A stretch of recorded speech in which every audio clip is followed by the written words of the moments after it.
everybody, my name is Elsie. Welcome to my channel, The Password. Please subscribe to this channel.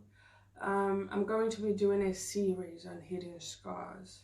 Just as the name says, hidden scars is a scar that we are carrying inside that other people are not aware of, and sometimes we're not even aware of those scars. So we're going to be looking at the impact hidden scars can have on individuals and look at possible ways to overcome those issues. This series is both for men and women. A lot of people, a lot of us are walking around looking amazing, wearing the most expensive hair, wearing the most expensive makeup, lashes. The men are buff.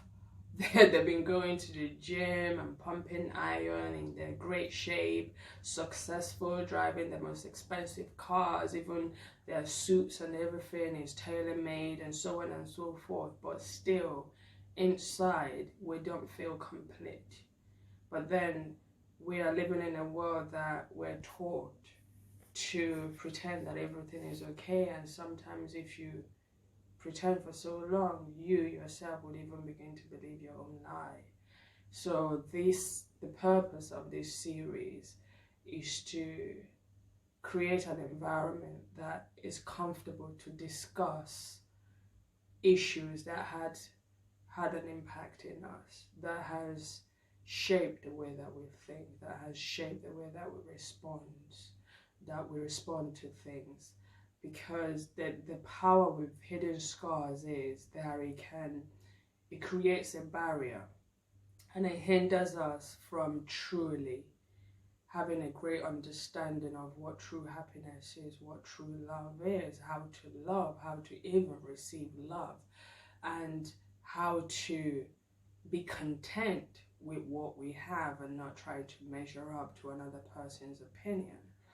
And when we're talking about hidden scars as well, it can be an indirect experience. It can be you witnessing something happening to somebody that you love, and you swear to yourself that, you know what, when I get to this age or when I'm in this position, I will never allow this person, I will never allow somebody to treat me this way or do A, B, C.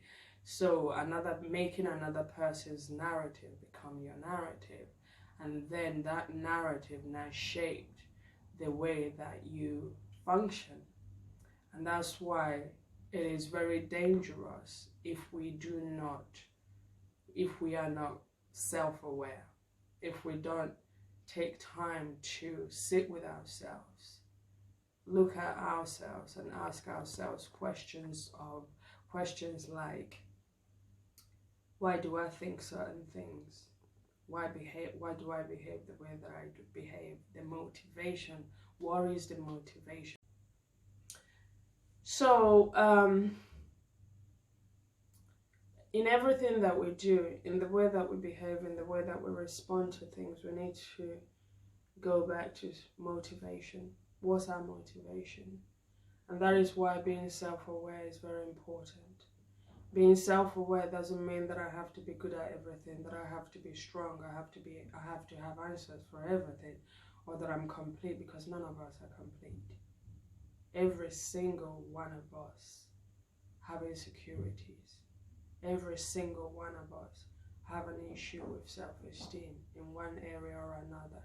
Every single one of us have an issue with confidence in one area or another. The difference is we have learned how to mask it. When we're outside, we come across like we've got it all together. We've got all the answers. We know everything. Nothing that you do would ever touch me. Oh, it doesn't bother me, but deep down it bothers us. But when it becomes dangerous is when we continue to believe that lie, and then when something happens and then we snap, and we're wondering, how come? What happened? Where did that come from? Because we have neglected to deal with a scar. And we left it to the point that it became quite toxic. And it became quite toxic in our lives.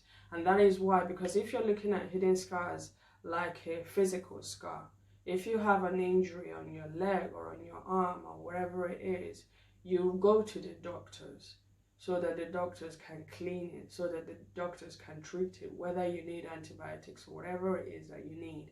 They will give you the right medication so that wound can be taken care of. But then when it comes to emotional wounds, what do? We pretend that it's not there. But the same way that we sought for help when we have physical wound, we should seek help when we have emotional wound. Because if you don't treat it, what happens?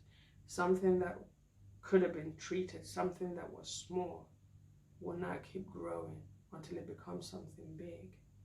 And that is when we're talking about depression. That's when we're talking about panic attacks. We're looking at anxieties and even the bigger issues within mental health. And this is why this is important.